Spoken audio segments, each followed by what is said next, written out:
I've been on CPP disability benefits for the past 8 years. I was diagnosed with stage 3A colorectal cancer in December of 2015. I was 29 years old, and my surgery for my cancer was an abdominal resection, and it went terribly, terribly, terribly fucking wrong. I was rushed in for emergency surgery on the verge of sepsis because my colon, with the way they joined it together, it burst at the seams. It just like burst open. And so that sent me into a 3 to 4 year long period of living with an ileostomy bag on my stomach. It ended up in needing like multiple abdominal resection surgeries. It ended up in losing my rectum. It ended up in the creation of what's called a J pouch, which is a fake rectum that they use your small intestine to create like a fake reservoir to like hold your poop, basically. So it's like the alternative to living with an ostomy bag on your stomach for the rest of your life. I lost my CPP disability benefits this past November. It took 3.5 years for Service Canada to contact me after I had reached out to them in 2021 to alert them of my business activity with Grumble Farm. That's what you have to do when you're receiving CPP disability benefits. You have to let them know when you go back to work. They're not so much interested in the amount of money you're making, although that's like a part of it. They're more interested in understanding your physical capacity to work. After talking to a medical adjudicator for many, many hours, multiple phone calls, they decided that they were going to seize my benefits backdated to 2021, which meant that they determined that I was required to pay them back $43,000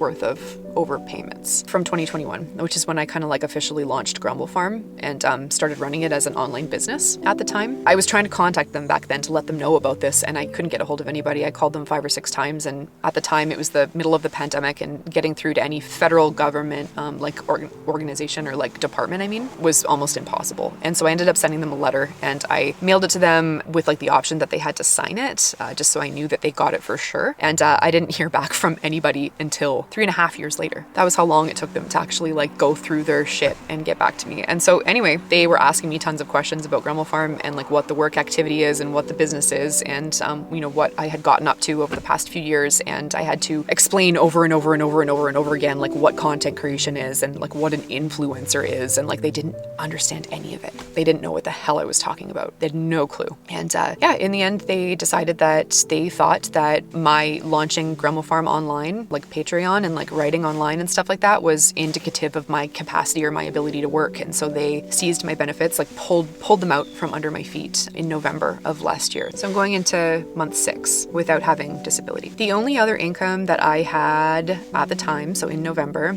I was pet and farm sitting last summer, and that was really, really great. I had kind of like a really weird situation where I had access to Jesse's car to do that with, because my car ended up breaking down at the end of May in 2024 when we lost the cabin. Jesse was diagnosed with a brain tumor. We lost our home. I lost my car. He lost his vision, and we had this car, and so I was able to drive his car for a time. And that's what I used to go and do pet and farm sitting, to try and make a little bit of money to supplement our like household income together, because Jesse couldn't work anymore. He was a photographer and a videographer, and he literally went friggin' blind because of this brain tumor. He's not blind like permanently. He went like severely vision impaired. His optic nerves were crushed from this brain tumor behind his eyeballs. So he lost his job. He lost his income. He wasn't earning anything. And that's why I took his car and I went out to go and do farm and pet sitting, so I could at least support myself. I could try and support us together. When I came back to BC, he was staying with his parents for a while. He was in and out of the hospital. He went in for his surgery, and we ended up finding this little shack on the farm, which is like a really, really just like low key, low commitment, very affordable, all inclusive, temporary place to live here. So when I got back from that pet and farm sitting circuit last year, I vlogged all about it. I have a playlist about it, actually. You might have followed along with it, but I made a whole playlist about it, from the moment that I lost my car to us moving out of the cabin, to me getting in Jesse's car with Fern and Ivy and heading out on this pet and farm sitting journey last summer. It was 29 episodes. I filmed and documented that whole thing. Jesse underwent his surgery. I made videos about that. I made videos kind of like about his recovery and what that was like. Anyways, this all kind of like came to an end in November of last year. So 6 months ago, I drove back to the little shack on the farm from my last pet sitting job in Jesse's car. And about a week after I got back, I got a phone call from CPP saying that my benefits accounts were being seized. The only income that I had to my name was Patreon. The medical adjudicator, I told her about my current situation. I said, I am not working right now. I basically have like a really small little Patreon following that I write like little updates to every once in a while. And that's all I'm doing. That's all I'm doing. That's all I have the capacity to do. Like, that's all I have. And she said that it was unfortunate timing, and she suggested that I reapply. She was going to send me a Fast Track application, which is only available through an assigned medical adjudicator to your case file. And she sent that application to me right before the Canada Union Postal Workers Union strike as well. So I had to wait an extra 2 months to get that application. I ended up getting that application at the end of January. I had to wait a couple weeks to get in with my doctor so that he could fill out the medical portion of the application. And I sent that in, and I got a letter back maybe like a few weeks later saying that they had received my application. That was in the middle of February, I think, like February 20th or something like that. And I haven't heard from anybody since. I called them 3 times last month to ask for an update. For some reason, signing into my online portal and trying to check the status of my application online wasn't working. I kept getting an error code. I was trying to call the number and go through the automated like menu or whatever, and that wasn't working. It was just giving me telephone static. So I had to go through all of these different steps and like, getting through to actually talk to someone. I called them 3 times. The first time they told me to call back on Wednesday. On Wednesday, they told me that someone would call me back on Friday. They didn't. So I called back on Monday. They told me to call back on Friday. I called back on Friday. And then they told me that I could call back on May 26th. So that was a month ago. May 26th is just in a few days here, actually. And it's actually next week. And I haven't heard back from anyone since. I still can't see anything online. I still can't get any information on the automated system on the phone. So I'm just waiting until May 26th until I can talk to somebody about the status of my application, to see if I'm even like reapproved to get disability benefits again based on my current situation of only making $900 a month. So to them, I think I just mentioned this before, but to them, it actually doesn't matter the amount of money so much that you're making. It matters what they perceive as your ability to work, like your physical capacity and your physical ability to work. So they decided to seize my benefits because they were looking back to 2021 when I launched my business and was like, I had an online store and I had, Patreon was thriving and all of that kind of thing. And they thought that that's when my benefits should have been taken away. I've been trying to survive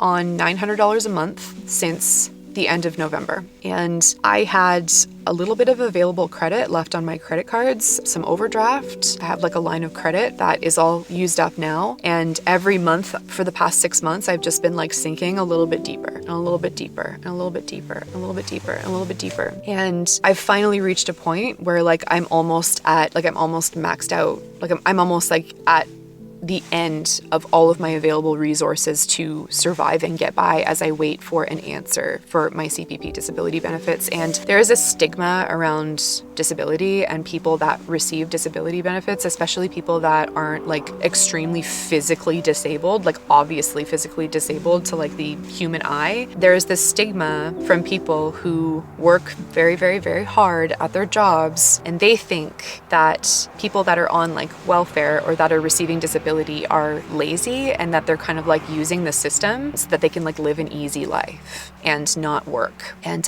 it's a really fucking harsh stereotype. It's not that there isn't some truth to it, even though I would never, express it or explain it that way. I do definitely believe that there are likely some people that are abusing the system and they are on welfare or disability supports and they're really not doing anything to either better their life, and they're maybe not even fully qualified to be on disability, but they're just on it because they don't want to work. Like I'm certain there are people that kind of abuse the system like that and kind of game the system a little bit like that. And then of course there are people who are severely, like, I was going to say handicapped, but I actually don't know if that word is like politically correct these days. I'm very sensitive towards the disabled community. There are those that are like very obviously physically disabled in wheelchairs, or they're fully blind, or they have, there are so many ways that somebody can be disabled and be very obviously disabled to somebody who's looking at them. And then there's a community of people, I want to say community, there's a population of people that have more like invisible disabilities and disabilities that maybe aren't so obvious to somebody looking at them. The first example that comes to mind is me, where my disability is actually related to my J pouch and my internal landscape that I'm able to sort of like, I guess, mask or like hide really, really well from people. But it affects my life, and it especially affects my ability to get a job and keep a job consistently when I have to be in the bathroom all of the time.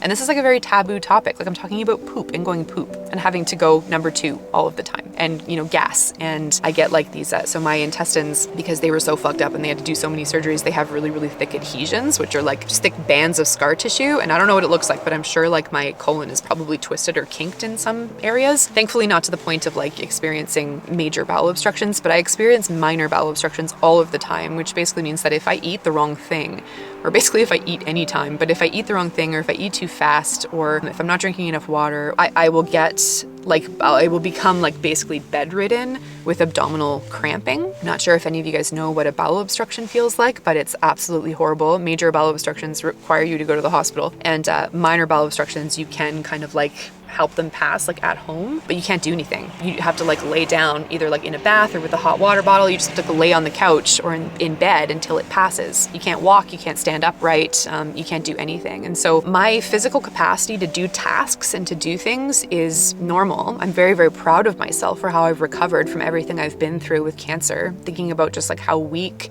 and how much shit I went through with my surgeries and my recovery. Like, to think of the person I am now and what I'm capable of doing now compared to how incapable I was back then. Like, I've come a long way. I've recovered really, really nicely. But unfortunately, living with a J pouch and living with the outcome, or just like the consequences of everything that I went through, which is really fucking unfortunate that I had to go through that and that everything happened the way that it did. That's a really, really real reality for me. And it impacts my life a lot, particularly in regards to work. I've managed to adapt in my life. It's a big part of the reason why I live out here, because it supports my healing. It supports my body. It supports my mental health. Like, it supports everything that needs support based on where I've ended up in my life, based on my experience with cancer and all of these fucked up surgeries that unfortunately just went really, really badly. And my disability is real, even though you can't see it. But at the same time, I don't identify with being like a severely disabled person. I can't even imagine what it would be like to be somebody who has severe physical disabilities. But anyways, so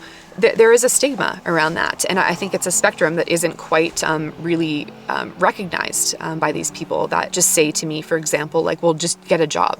Like, just get a job. And I know there are people out there that can relate to that.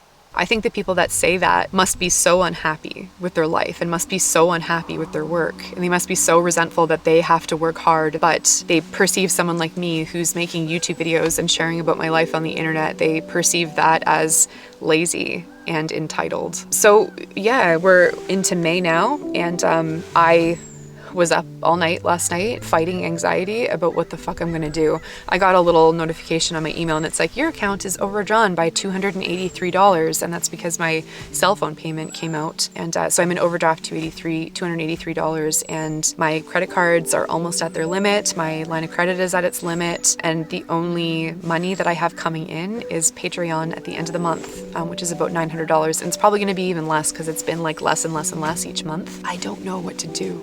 I don't know what to do. All I feel like I can do right now is just take it moment by moment, and I'm just waiting until May 26th when I can call Service Canada to just check on the status of my application. I have a feeling all they're going to do is just tell me to check back later. If they tell me that my application hasn't been approved, I'm going to go through with the process of appealing it and just trying to explain my situation like a little clearer. I don't know what to do. I don't have a single clue what comes next for me. I have been racking my brain around what decision to make and what that decision is. I have no fucking idea. And quite honestly, the only thing I can think of is to get in front of my camera and talk about it. Like, it's like a pipe dream, but like part of me just hopes that like I'll find enough people to listen and watch on YouTube that YouTube can become a viable option for me when it comes to earning like an income. I'm always trying to think of what that means for me. Like, what should I be sharing? Like, what do people want to hear? Like, what's good enough? What will actually get me there? Like, what will get this YouTube channel to grow? Like, what will make this work? I have such an incredible journey of healing through cancer. Maybe not like mentally, but definitely physically. Like, I navigated a cancer diagnosis pretty much like holistically and naturally, aside from the surgeries that I underwent. I have a really unique perspective on cancer and healing from cancer. Sometimes I feel like the only thing I have left is my brain. And I know that I just said like my healing journey, not mentally, but like I'm just talking about like the memories and like the wisdom and the experiences that I have up here. And I'm just trying to think of a way that I can, like, I don't know, share that in a way where people will actually listen and people will actually find what I'm trying to say. So I don't know what that looks like. I don't know if that looks like creating specific YouTube videos, or if that, like, I don't know.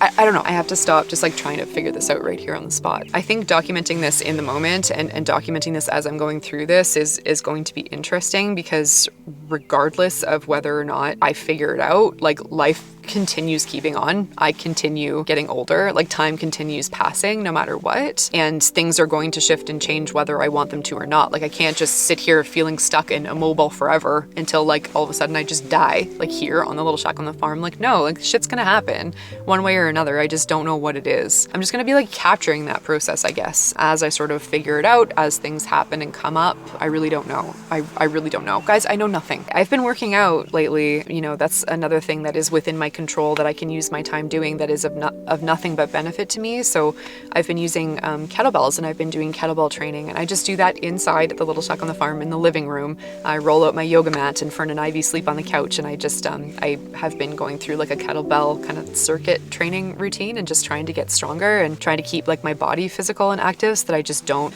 end up wasting the whole day just like rotting away on the couch in the living room. So that's what I'm gonna do today. I'm gonna do a kettlebell workout, and I wanted to download a book called The Psychology of Money, and I think I'm just going to start reading like some self-help books, and just kind of doing what I can to try and maybe like shift my mindset, or try and find like an answer that I can't think of in my current mindset, because I have to change. Like, something has to change. Being dependent on these government benefits and living in this like severe sense of poverty is, I feel like it's almost just like all I know. And part of me has compassion for everything that I've been through, and part of me thinks like, Brandy, like, what the fuck? You have to change your life. Like, something has to change. I just don't know what. So I'm on a path of trying to figure that out. Taking care of Fern and Ivy to the best of my ability. God damn it, I just hope they stay healthy for now. And yeah, I'm gonna share it with you guys kind of as I go along, because why the fuck not? Like, why the fuck not? I'm just gonna vlog about this and do kettlebells and see what happens. So anyways, thank you for watching, and thank you for listening, and thank you for just giving me your time and your attention as usual. It's always my intention to kind of just pass along inspiration, or whatever you guys might get from following along with somebody else's journey when they're going through maybe not such an easy time. This isn't, you know, it's not just like about me. Like, I'm not just here to complain about myself and talk about myself. I'm here to connect with you guys and to share openly and honestly with you guys, because I care about you guys. Like, I know that's weird, but like I've talked to so many of you guys personally. Like, I've heard so many of your guys' stories and life stories, and connected with you guys beyond just like being an audience on YouTube or like a follower on Instagram and stuff like that, like human to human. So just know that I really appreciate you, and yeah, I'm so thankful that I have you on the other side of the screen here to sort of navigate through this with me. So yeah, I love you guys, and I will see you really soon. I'm gonna try and hop on camera as often as I can as I go through this next little while. So I'll see you guys really soon.